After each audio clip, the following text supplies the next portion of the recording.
자, 여러분 안녕하십니까? 네, 김동수입니다. 여러분 연일 수고가 많으시네요. 자, 오늘은 10강 시간이 되겠는데요. 여러분 교재 48쪽이 되겠습니다. 48쪽에 문제 19번입니다. 문제 19번은요, 아주 간단합니다. 20점짜리인데 업무 협조.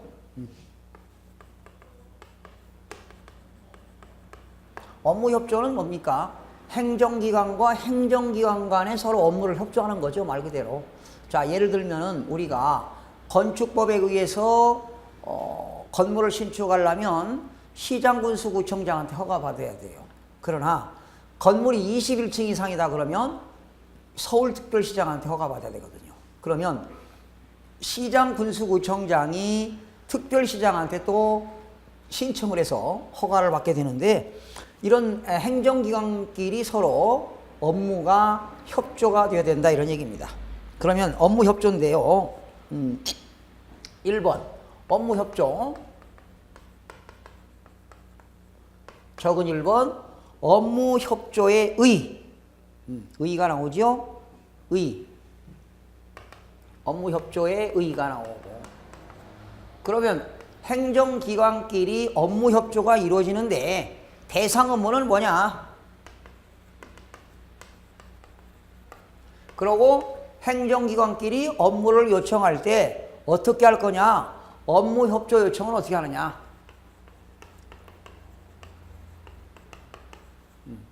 업무 협조를 요청하게 되면 업무를 협조해서 협조받은 기관으로부터 회신받는 데까지 처리기간이 있습니다. 처리기간은 어떻게 되느냐? 여유가 있어야 되겠죠. 5번째는 업무 협조가 이루어지지 않게 되면 업무 협조를 요구하는 기관에서 촉구하는 겁니다. 업무 협조 요청 기관은 협조기관에다가 업무 협조를 촉구한다.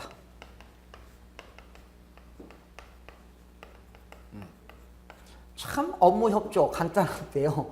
이거 가지고 답안지를 쓰려니 얼마나 힘들겠습니까? 볼까요? 협조의 의가 나왔죠.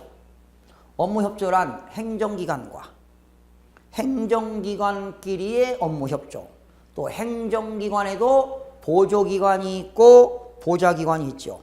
업무를 처리함에 있어서 그 업무를 직접 담당하는 기관과 그 업무와 관계되는 다른 기관의 노력으로 협의에 의하여 관계사항을 풀어나가는 거지요.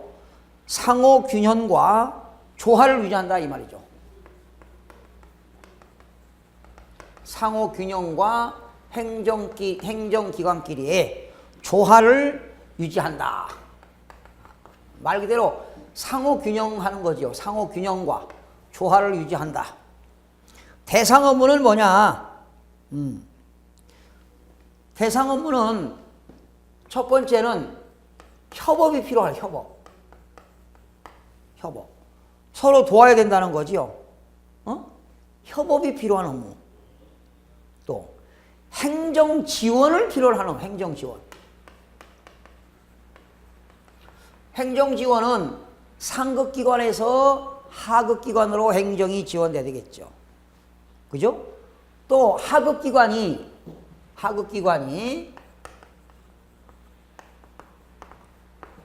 상급기관한테 인가, 허가 등 업무죠. 인가, 허가, 승인 업무.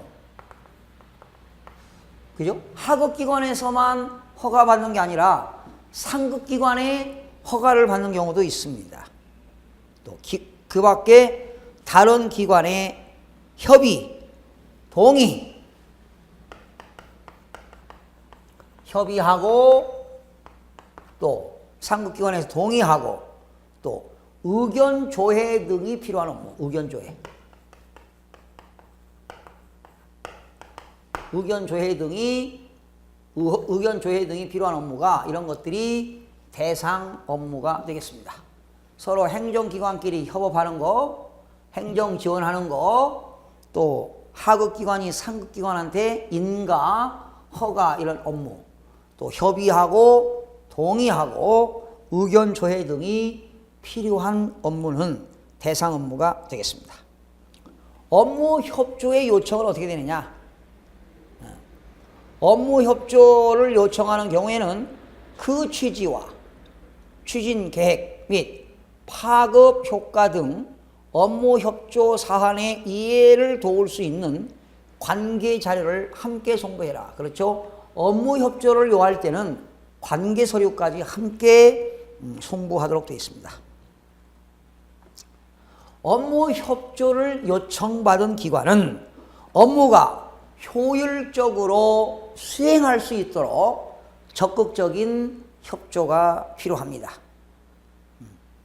또 협조 요청 문서에 흠이 있을 때는 당연히 보완을 요구할 수도 있습니다.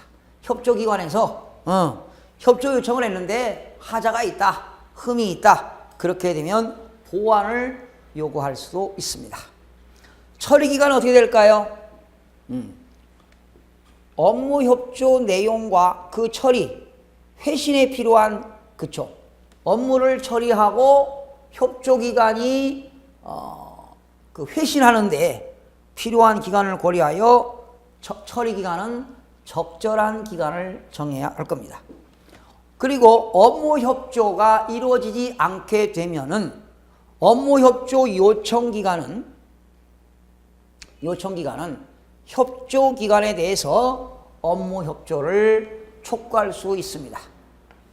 누가 촉구한다고요? 요청 기관이. 업무를 협조를 요청한 기관이 누구에게? 협조 기관에 대해서. 요청 기관이 협조 기관에 대해서 업무 협조를 촉구할 수도 있다. 이런 것들이 업무 협조가 되겠는데 너무 간결해서 그렇게 중요하지는 않습니다. 자, 넘기면 20번 문제입니다. 협업 시스템의 개념과, 이게 이제 2011년도에 생긴 거죠. 협업 시스템, 융합행정, 지식행정, 영상회의 뭐 이런 것들, 또 정책연구 이런 것들이 MB정부 때 2011년도 사무관리 규정이 행정 업무의 효율적 운영에 관한 규정으로 개정되면서 신설된 거기 때문에 20번도 별표시 하세요. 중요합니다. 협업 시스템의 개념과 그리고 기대 효과, 그리고 협업 시스템의 구축 운영에 대해서 약수를 하는 문제가 20점짜리가 나왔네요. 이제 융합행정과 다 연결되는 건데요. 말 그대로 협업 시스템은 먼 거리에 있는 그런 그 행정기관에 공무원들이 일일이 출장 가지 않고 말이죠. 사이버 공간에서 업무를 행하는 것이 바로 협업 시스템이 되겠습니다. 먼저 협업 시스템입니다.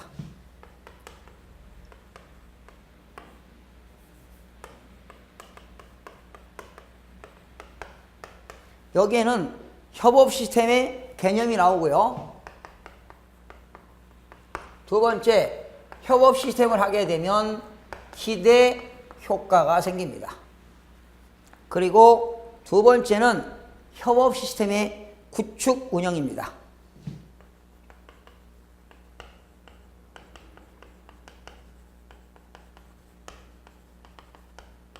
구축 운영에는 첫 번째는 운영 주체가 있겠죠. 그리고 시스템 구성은 어떻게 되는가? 시스템 구성입니다. 뭐 이런 것들이 되겠는데 협업 시스템의 의의를 살펴보겠습니다. 개념. 협업 시스템이란 기관과 업무 협조를 원활하게 수행할 수 있도록 정보를 공유하고 협의 등을 전자적으로 지원한다. 전자적으로 행정 업무를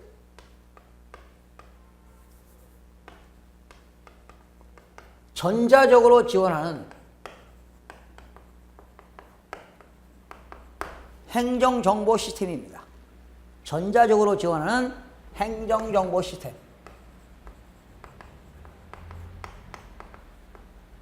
그러니까 사이버 공간에서 행정 업무가 다 이루어진다라는 겁니다. 거기 나왔잖아요. 즉 출장 없이 언제 어디서나 업무 관계자들이 사이버 공간에서 모여 토론하고 회의하고 협의하고 조정해서 합리적인 의사결정을 결정하는 것입니다. 결정해서 업무를 공동으로 진행하고 그리고 그 결과 처리 과정상의 정보를 뭐하고 저장하고 정보를 저장해서 공유하고 정보를 뭐 하는 거예요? 활용하는 겁니다. 정보를 저장하고 공유해서 활용하는 그러한 지원하는 시스템이 바로 협업 시스템의 개념이 되겠습니다. 그러니까 한마디로 출장 가지 않고 전자적으로 지원해서 정보를 행정기관에서 저장하고 공유하고 활용하는 시스템을 말한다. 그러면 협업 시스템은 그러면 어떠한 효과가 있느냐? 원활한 협업 수행에 기관 간 협조가 활성화된다. 행정기관과 기관 간에 뭐가 된다는 겁니까? 협조가 활성화된다. 업무 협조가 활성화가 된다. 기관 간에 전자적으로 업무가 활성화가 된다. 또 불필요한 출장을 가지 않아도 된다는 거지요. 출장을 최소화한다.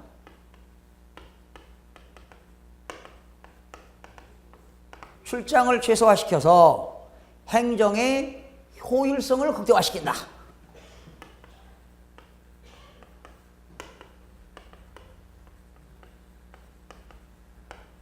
지금 여러분 공무원들이 세종청사가 세종시로 이사가 가지고 세종시에 있는 공무원들이 국회 업무가 있을 때 출장 가는데 1년에 출장비만 교통비만 200억이 들어간답니다.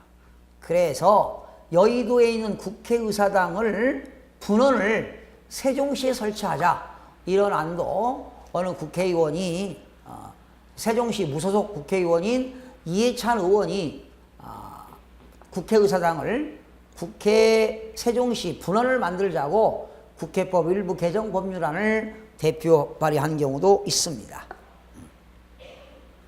그 다음에 세 번째 협업 시스템의 기대 효과는 뭐냐? 영상회의, 메신저, SMS, 소셜 메시지 서비스죠. 이런 의사소통 도구에 다양합니다.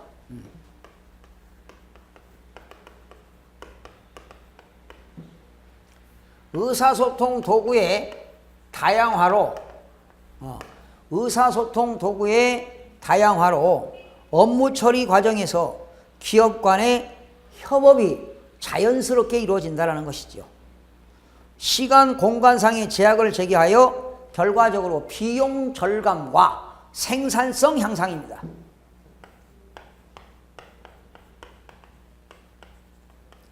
비용 절감과 생산성 향상.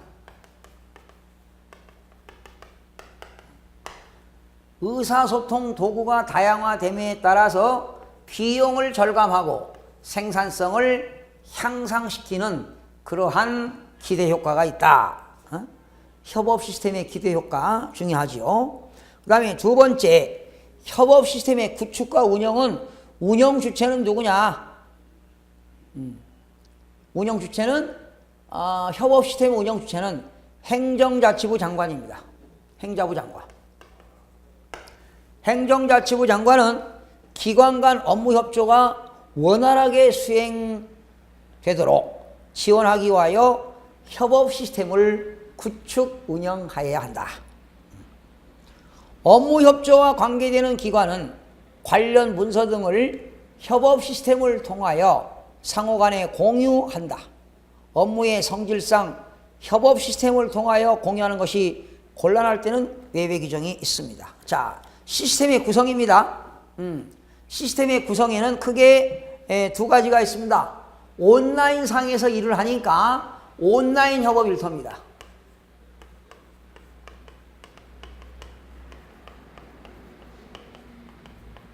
온라인 상에 협업 일터가 있다. 거기 보시면 온나라 시스템을 사용하지 않고서는 포탈 형태로 구축한다. 그러니까 온라인 상에서 다 일이 이루어진다는 것이죠. 그 다음에 기관 간 협의가 필요한 사안에 대하여 의견을 수렴하고 교환 기능을 제공하고 진행 상황, 상세 열람 및 의견 수렴 결과 조회도 가능하다. 그죠? 행정기관에서 의견을 수렴한 것도 결과 조회가 기능도 포함되어 있다. 의견 수렴 결과 조회.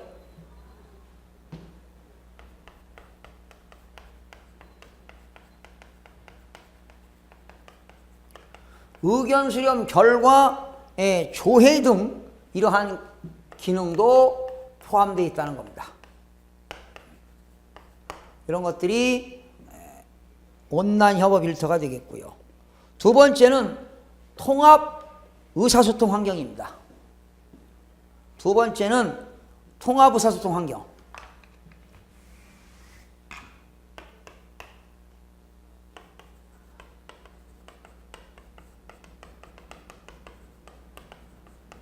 UC를 말합니다. UC.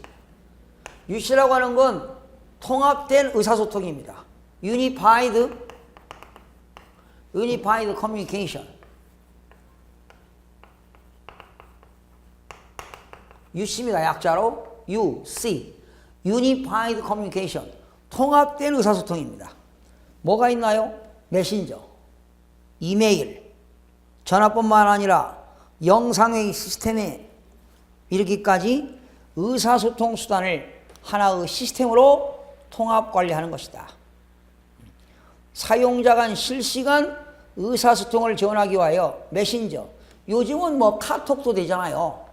문자 메시지라든가 메신저, SMS 이런 것들을 UC라고 합니다. Unified Communication 도구를 사용하는 협조 체계를 구축하게 되는 겁니다. 2번, 기본 의사소통 도구로 웹 메신저, 기관 내부 메신저와 타 UC 도구를 상호 연계한다. 그렇게 되면 어떻게 될까요? 출장 비용과 소요 시간이 절감될 거다. 그죠? 출장 비용. 말 그대로 비용 절감되는 거죠. 그리고 생산성을 향상하는 거니까 출장 비용과 소요 시간을 절감한다.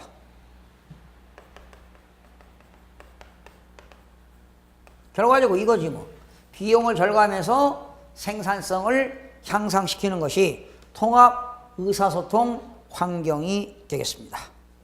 바로 21번으로 넘어갑니다. 21번도 좋은데요. 융합행정입니다. 융합행정의 개념. 자, 협업 시스템도 중요하고요. 융합행정도 중요합니다. 자, 융합행정의 개념과 융합행정의 대상, 그리고 융합행정의 필요성에 대해서 약속하시오. 자, 1번 융합행정. 자, 소위 컨버전스 어드미니스트레이션을 한다는 것이죠. 그러면 융합행정의 개념.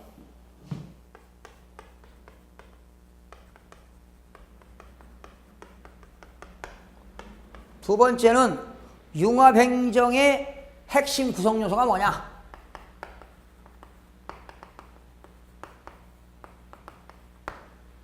융합행정의 개념이 무엇이고 융합행정의 핵심 구성 요소는 무엇이냐?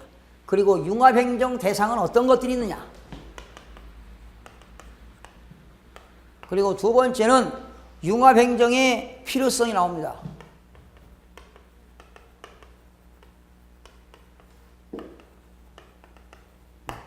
융합행정의 필요성은 뭐 여러 가지가 있죠. 환경 변화에 따라서 신속하고 능동적인 대응, 공공서비스 중복 사각지대 해소, 그리고 자원의 효율적 활용이 되겠는데요. 융합행정에 먼저 개념이 나옵니다. 융합행정의 개념은 행정기관과 행정기관 간의 행정의 효율성을 극대화하고 행정의 서비스를 제공해서 국민들의 삶의 만족도를 주는 것이다. 거기 나왔죠.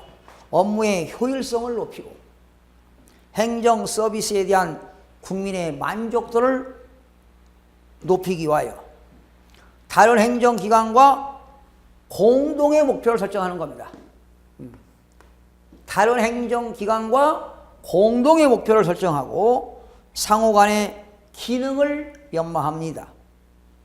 그래서 행정기관에서 가지고 있는 각종 시설과 장비 그리고 정보 등을 공동으로 활용하는 행정을 말한다. 여러분 예를 들어 볼게요. 만약에 임야 산에서 산불이 났다면 관계 행정기관은 산림청이 되겠죠.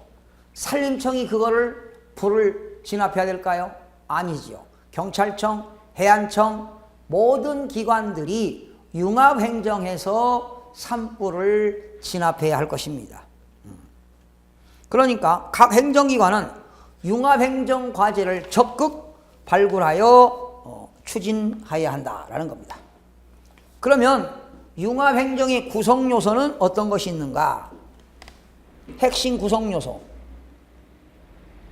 자, 핵심 구성요소는 첫 번째는 이거는 공급자 관점이 아니죠. 수요자 관점에서 봐야 돼요. 수요자.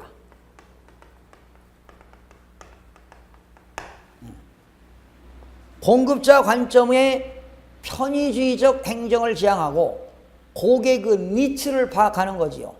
고객의 니츠.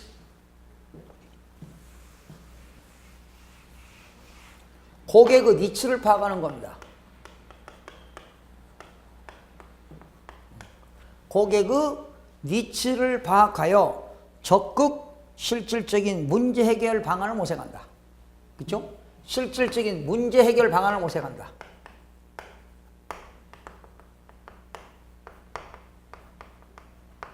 문제 해결 방안을 모색한다. 수요자의 관점에서 무엇이 문제냐? 고객의 니츠를 적극적으로 파악해서 실질적인 문제 해결 방안을 모색한다. 두 번째는 행정기관의 공동의 목표가 있어야 됩니다.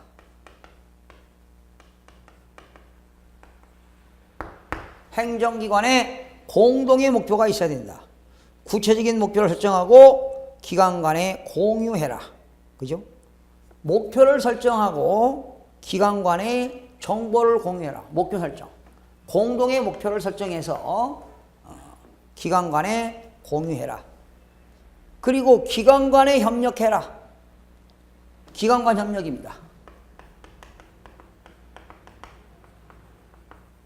기관 간 협력. 목표의 달성을 위해 각 기관의 기능을 효율적으로 연계하거나 시설, 장비, 정보 등을 공동으로 활용해라. 기관 간 협력 공동 활용입니다. 뭘? 시설이라든가 장비라든가 정보 등을 공동으로 활용하는 겁니다. 기관 간에 서로 뭐 해라? 콜라보레이션 해라 이런 얘기죠. 그리고 네 번째는 새로운 가치를 창출해라.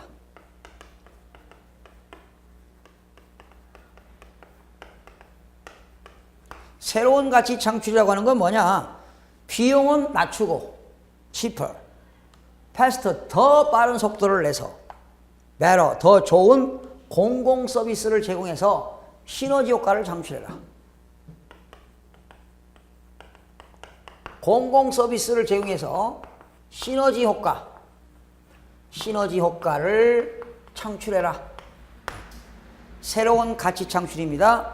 비용은 낮추면서 cheaper, faster, 더 빠른 속도를 내고 더 better, 더 질 좋은 공공 서비스를 제공해서 시너지 효과를 창출하는 것이 새로운 가치 창출이 되겠습니다. 그래서 융합행정 핵심 구성 요소는 네 가지가 있습니다. 수요자 관점에서 고객의 니치를 파악해라. 공동의 목표를 설정해서 정보를 제공하라. 기관 간에 서로 뭐 해라? 협력해라. 시설과 장비와 정보를 공동 활용해라. 그리고 새로운 가치를 창출하는 것은 적은 비용을 들여서 더 빠른 속도를 내고 더 better, 더 좋은 공공 서비스를 제공해서 시너지 창출을, 효과를 창출해라 하는 것이 되겠습니다. 세 번째, 융합행정의 대상입니다. 자, 융합행정의 대상은 거기 두 가지가 있어요. 첫 번째는 기관 간의 업무 협력 분야입니다.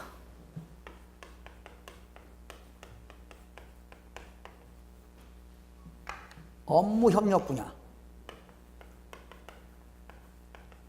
기관 간의 업무 협력 분야가 있고요.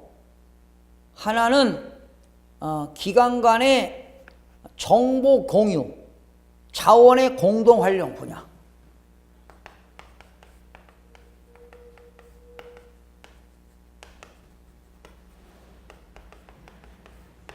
다시요.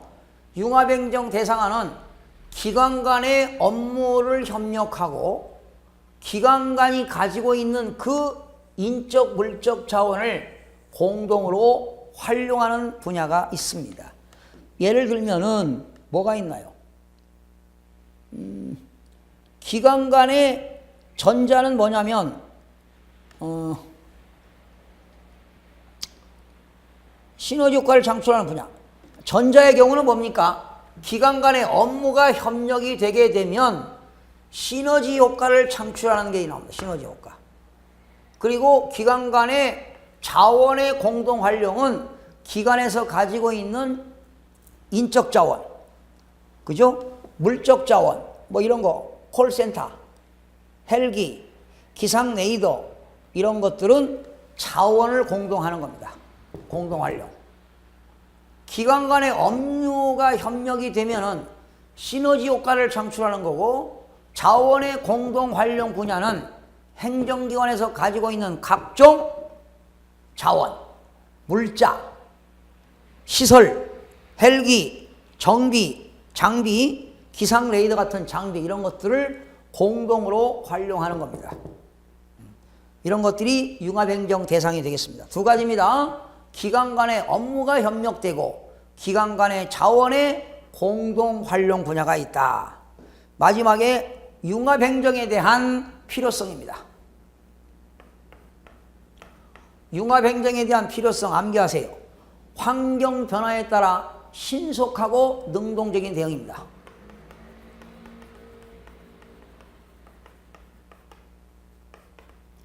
환경 변화에 따른 신속하고 능동적인 대응.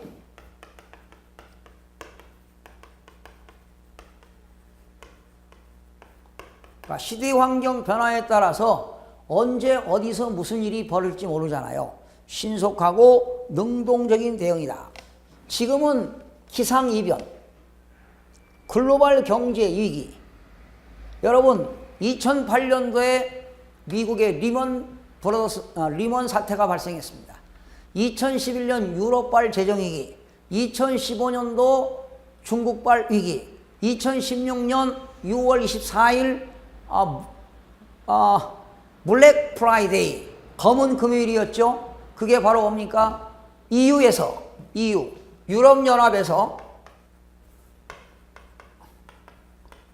유럽연합에서 누가 탈퇴했습니까? 영국이 탈퇴했습니다. 블랙시트입니다. 블랙시트. 바로 블랙시트라고 하는 건 브리티시 이그젝트, 영국이 탈퇴했다. 비상탈출했다. 블랙시트가 영국이 EU에서 탈출한 날이 6월 24일 지난달이죠. 이런 것들이 바로 기상이변, 글로벌 위기입니다.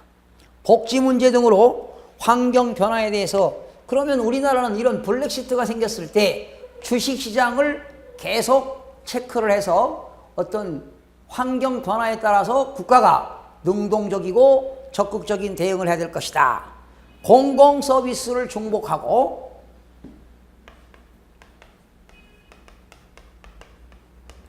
공공 서비스 중복 및 사각지대에서입니다. 공공 서비스가 중복이 되면 안 되죠. 또 중복되고 누군가는 받지 못하는 사람이 있다면 사각지대를 해소할 필요가 있습니다. 단일 기관의 단일 고객 개념에서 벗어나 서로 다른 기관의 기능을 연계함으로써 공공 서비스 중복을 제거하고 사각지대를 해소할 필요가 있습니다. 말 그대로 공공 서비스 중복을 제거하고, 중복 제거입니다. 공공 서비스가 중복으로 제공되면 안 돼요. 중복 제거를 하고 사각지대 못 받는 사람들을 해소할 수 있는 필요가 있다는 것이지요. 그리고 자원의 효율적 활용입니다.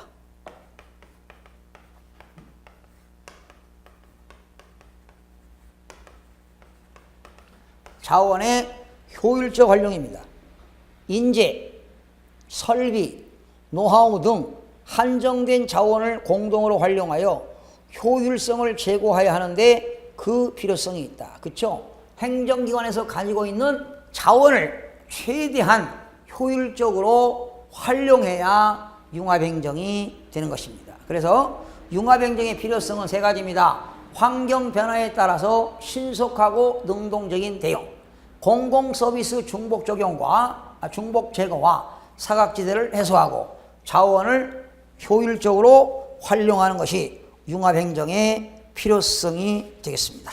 그래서 오늘 이런 융합행정의 개념과 융합행정의 대상, 그리고 융합행정의 필요성, 이것도 상당히 중요한 내용이 되겠고요. 협업 시스템의 개념과 기대 효과 상당히 중요합니다. 그래서 오늘 이 시간에 세 문제를 풀어봤습니다. 자, 업무의 협조 20점짜리니까요. 여러분 이거 가지고 답안을 작성해서 한 7, 8분의 답안지 작성해서 훈련하시고요. 20번은 20점인데 협업 시스템의 개념과 기대 효과, 그리고 협업 시스템의 구축 운영에는 운영 주체와 시스템 구성이 나오는데 역시 이것도 7, 8분의 답안지를 작성해서 여러분이 시간을 재야 됩니다. 그냥 작성하면 의미가 없어요. 시간을 재가지고 한정된 시간에 얼마만큼 머리에서 기억을 해서 답안지를 서술하는가 훈련하셔야 됩니다. 21번도 좋아요. 융합행정의 개념과 융합행정의 대상과 융합행정 대상에는 어떤 것이 있는가, 그리고 융합행정 필요성에 대해서 약속하는 20점짜리인데 역시 이것도 여러분 한 7, 8분의 모범 답안을 작성한 이후에 반드시 여러분 훈련하셔야 되겠습니다. 자, 오늘은 여기까지 하고요. 22번은 융합행정 추진 절차는 다음 시간부터 11강 시간에 여러분 찾아뵙겠습니다. 여러분 다음 주 올 때까지요. 오늘 배운 내용을 반드시 이거를 보고 모범 답안을 작성하는데 그냥 시간을 오버하면 안 됩니다. 40점, 40점짜리는 15분에서 6분, 20점짜리는 7분에서 8분 동안에 보시고 모범 답안을 작성한 이후에 그걸 가지고 여러분 스스로가 숙달을 하셔야만이 꼭 시험장에서 합격할 수 있다는 겁니다. 시험장에 가시면은 제목 쓰기도 바쁘고 생각도 안 납니다. 멍해지죠. 그래서 훈련을 하신 분들이 제 경험에 의하면 사법고시, 행정고시, 또 세무사, 또 공인 노무사, 각종 라이센스 시험에 제가 수년 동안 2차 시험 학생들을 논술 지도를 한 바에 의하면 항상 한정된 시간에 모범 답안을 작성해서 훈련하는 사람들이 꼭 합격한다는 걸 기억하시고 꼭 훈련하시기 바랍니다. 여러분 다음 시간에 찾아뵙겠습니다. 수고하셨습니다.